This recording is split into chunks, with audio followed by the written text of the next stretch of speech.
Hi friends, ಎಲ್ಲರೂ ಹೇಗಿದ್ದೀರಾ? ತುಂಬ ಚೆನ್ನಾಗಿದ್ದೀರಾ? ಬನ್ನಿ, ಇವತ್ತು ನಾನು ಕ್ಯಾಬೇಜ್ ಪಕೋಡ ಮಾಡುವುದು ಹೇಗೆಂದು ಹೇಳಿಕೊಡ್ತೇನೆ. ಅದಕ್ಕೆ ಏನೆಲ್ಲ ಸಾಮಗ್ರಿಗಳು ಬೇಕು ಅಂತೇಳಿ ಎಲ್ಲ ತಿಳಿಸಿಕೊಡ್ತೇನೆ. ಬನ್ನಿ, ನಾವು ಹೋಗುವ, ಹೇಗೆ ಮಾಡುವುದಂತ ನೋಡುವ.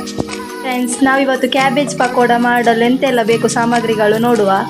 ಕ್ಯಾಬೇಜ್, ನಾನಿಲ್ಲಿ ಮೈದಾ ತಗೋತಾ ಇದ್ದೇನೆ. ಕಡಲೆ ಹಿಟ್ಟು ಬೇಕಾದವರು ಕಡಲೆ ಹಿಟ್ಟು ತಗೊಳ್ಬೋದು, ನಾನು ಮೈದಾದಲ್ಲಿ ಮಾಡೋದು. ಒಂದು ದೊಡ್ಡ ಈರುಳ್ಳಿ ಹೀಗೆ ಕಟ್ ಮಾಡಿದ್ದು, ಮತ್ತು ಮೆಣಸಿನಕಾಯಿ ಒಂದು ತಗೊಂಡಿದ್ದೇನೆ.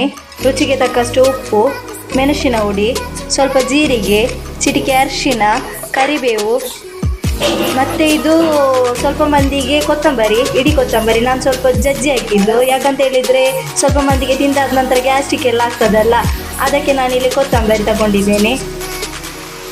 ನಾವು ಬ್ಯಾಟರ್ ಮಿಕ್ಸ್ ಮಾಡುವ ತನಕ ಎಣ್ಣೆ ಬಿಸಿ ಮಾಡಲಿಡುವ. ಎಣ್ಣೆ ಬಿಸಿ ಆಗಲಿ. ನಾವೀಗ ಬ್ಯಾಟರ್ ಮಿಕ್ಸ್ ಮಾಡುವ. ಎಲ್ಲ ಸಾಮಾನುಗಳನ್ನು ಹಾಕಿ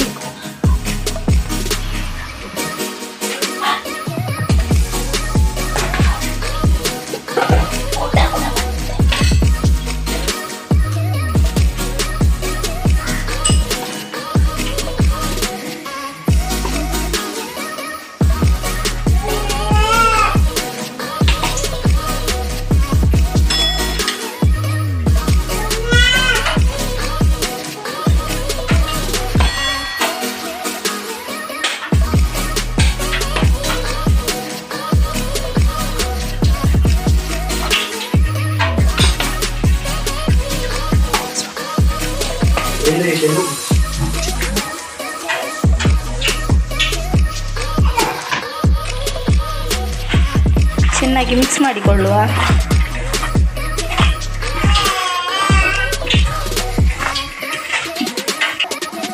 ಇನ್ನು ನಾವು ಮೈದಾ ಸೇರಿಸಿಕೊಳ್ಳುವ. ಎಷ್ಟು ಬೇಕಂತ ಹೇಳಿ ನೋಡಿ ನಾವು ಸೇರಿಸಿಕೊಳ್ಬೇಕು. ಕಲಸಿಕೊಳ್ಳುವ ಚೆನ್ನಾಗಿ. ಬಿಸಿ ಮಾಡಲು ಇಟ್ಟಿದ್ವಿ ಎಣ್ಣೆ, ಅದರಿಂದ 1 ಸ್ಪೂನ್ ನಾವು ಎಣ್ಣೆ ತಗೊಳ್ಳುವ. ಈಗ ತಗೊಂಡಂತಹ 1 ಸ್ಪೂನ್ ಎಣ್ಣೆ, ಬಿಸಿ ಎಣ್ಣೆ ಇದಕ್ಕೆ ಸೇರಿಸಿ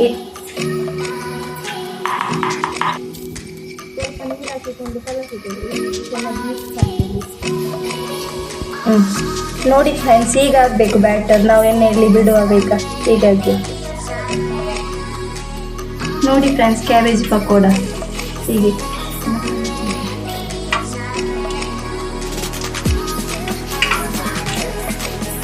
ಹೀಗೆ ಎಣ್ಣೆಯಲ್ಲಿ ಬಿಡಿ ಫ್ರೆಂಡ್ಸ್.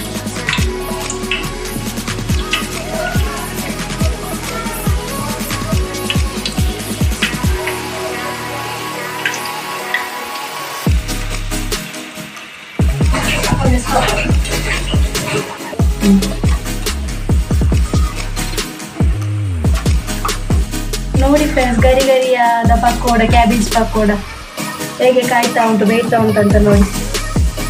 ಫ್ರೆಂಡ್ಸ್, ಫೈನಲಿ ರಿಸಲ್ಟ್ ಹೇಗಾಗಿದೆ ಅಂತ ಈಗ ತಿಂದು ತೋರಿಸ್ತಾ ಇದ್ದಾರೆ. ಹೇಗಾಗಿದೆ ಅಂತ ತೆಗೆದು ನೋಡಿ. ಕ್ರಿಸ್ಪಿಯಾಗಿ ಒಳ್ಳೆ ಕರಂಕುರು ಅಂತ ಹೇಳಿ ಹೇಗಾಗಿದೆ ತಿಂದು. ಟೇಸ್ಟ್ ಉಂಟಾ? ನೀವು ಕೂಡ ಮನೆಯಲ್ಲಿ ಟ್ರೈ ಮಾಡಿ ಹೇಗಾಗಿದೆ ಅಂತ ಹೇಳಿ ನನಗೆ ಕಮೆಂಟ್ ಮಾಡಿ. ಯಾರೆಲ್ಲ ನನ್ನ ಚಾನಲ್ಗೆ ಇನ್ನೂ ಕೂಡ ಸಬ್ಸ್ಕ್ರೈಬ್ ಆಗಿಲ್ಲ, ಸಬ್ಸ್ಕ್ರೈಬ್ ಮಾಡಿ ಪ್ಲೀಸ್. ನನ್ನ ಚಾನಲ್ಗೆ ಲೈಕ್ ಮಾಡಿ, ಕಮೆಂಟ್ ಮಾಡಿ, ಶೇರ್ ಮಾಡಿ. ಎಲ್ಲರಿಗೂ ನಿಮ್ಮ ಫ್ರೆಂಡ್ಸ್ ಫ್ಯಾಮಿಲಿಗೆ ಶೇರ್